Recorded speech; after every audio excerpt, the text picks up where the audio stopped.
Hello, my name is Zachary Vincent with Infiltration Ministries.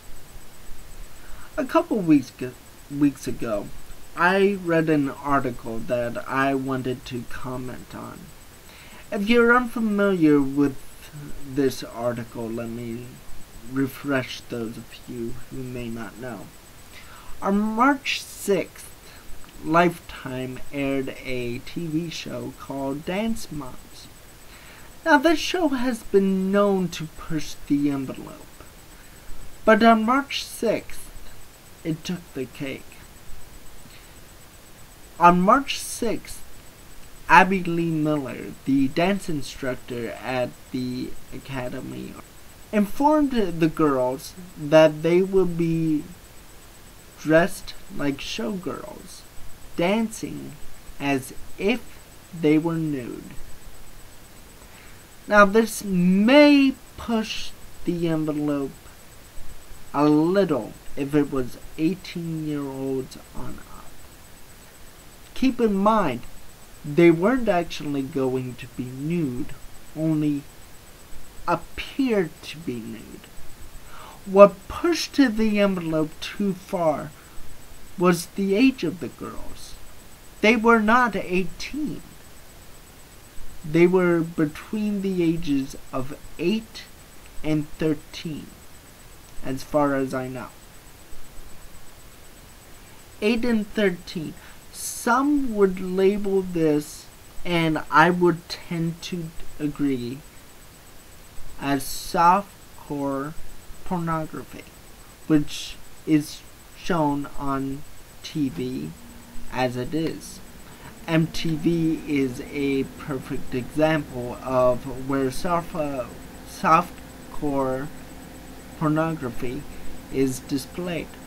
Now, there was a backlash against this, as there should be a backlash. In fact, the backlash was so great that I find it interesting the most controversial episodes haven't even shown up on the Lifetime Network website. What really shocked me, however, is not that the fact it was shocking in itself, but that people were shocked by it. Unfortunately, episodes are like the one they aired on March 6th. It's not the exception, it is quickly becoming the norm. And it's not only in the media. It's also in education. It's also in literature. Abby Lee Miller may have pushed the envelope too far on this particular episode, but she did not push the envelope of the culture. In fact, she played into the culture, which perhaps was her biggest mistake. People forget, a few months ago, on Toddlers and Tiaras, another not-so-quite homely show, a mother dressed her 3-year-old up as a prostitute. Again, not the exception, but the norm. In education, teachers seem to be hell-bent on trying to educate children about sex earlier and earlier. In New York City, a mandatory sex education program beginning at the age of 11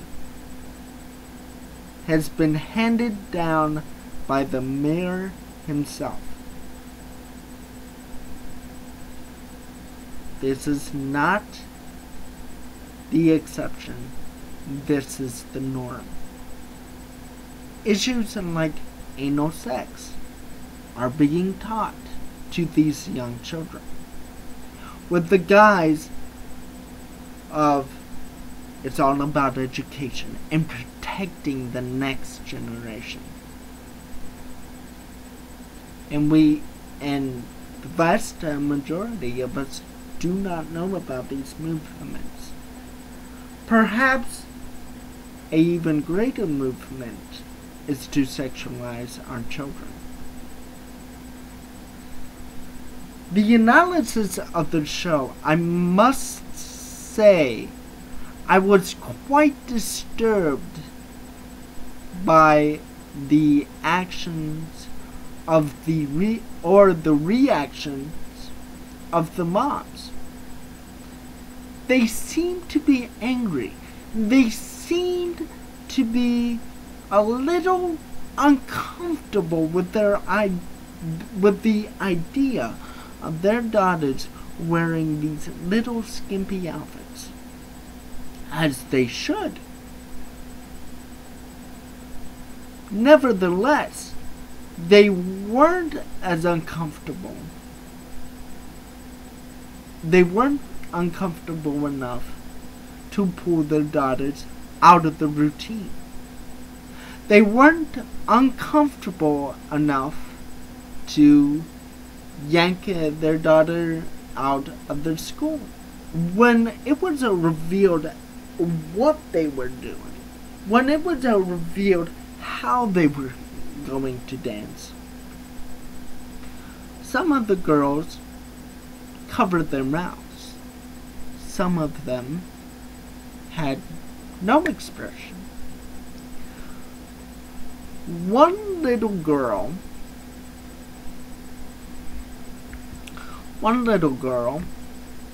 said, and I quote, "I'm only 11." To which Abby Lee Miller replies, "I know. That's why you can get away with it." What does that mean? That an 18-year-old can't get away with it? That a 21-year-old can't get away with it? Clearly, Abby needs to have a little more clarity in such statements. Whether she liked it or not, she played into the culture. The culture to sexualize children. To normalize sexual behavior. Which is the end goal of many organizations. Planned Parenthood being one of them. At first, the girls were uncomfortable. And even going on stage, they were a little uncomfortable. But when they tried on the costumes, and they finally paraded around the dance studio, one little girl's comments were, "I love my costume. It makes me look pretty." Is it not sad that we have to sexualize our children to make them feel pretty?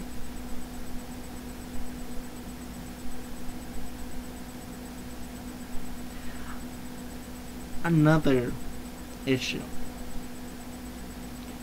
One of the mothers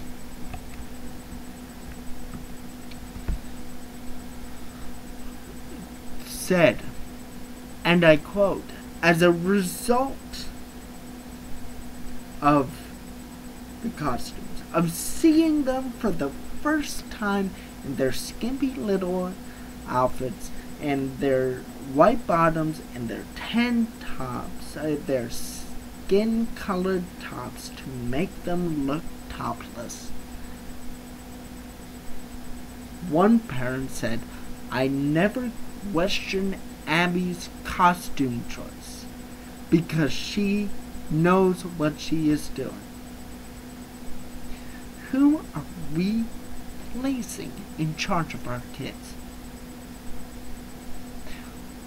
who, as parents, as youth workers, who are we going to let dictate how our kids are gonna be portrayed? It should first and foremost come from the parents. Again, Abby doesn't think so. Abby's kids, she says, they are Abby's kids, referring to herself. Professionals know the difference, referring to pornography and showbiz. Professionals know the difference. Clearly, I'm the only professional in the room. End quote. Again, this is not the exception. This is the norm. A education person, I forget where it was, I believe it was in Ohio, said that we know how to better raise your children than you. We know how to better raise children than the parents. Do I think it's good that we are recognized that this is wrong, that this is stepped clear over the line? Yes, it is good that we are recognizing it. However, it's sad that it took this one episode for people to finally get the meaning that there is a movement.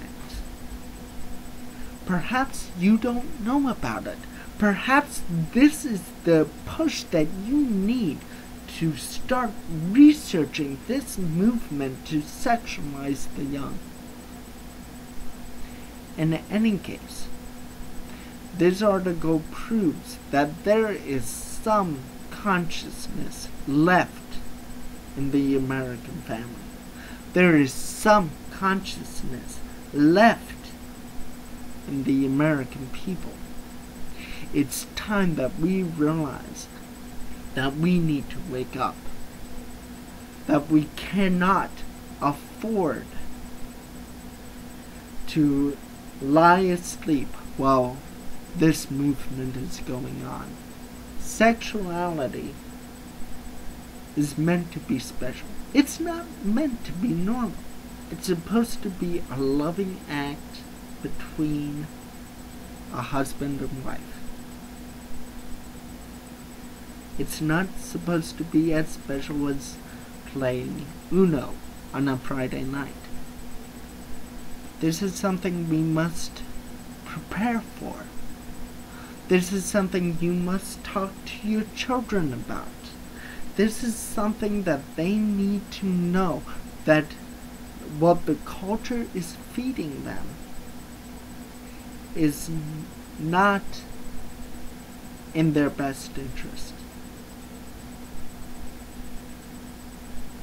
What worried me about this episode is how easy it is to normalize sexualized behavior.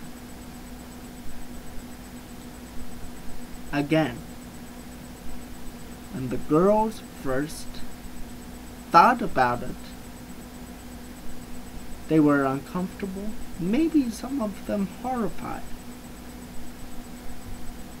But when they finally got to the point of no return, they felt comfortable.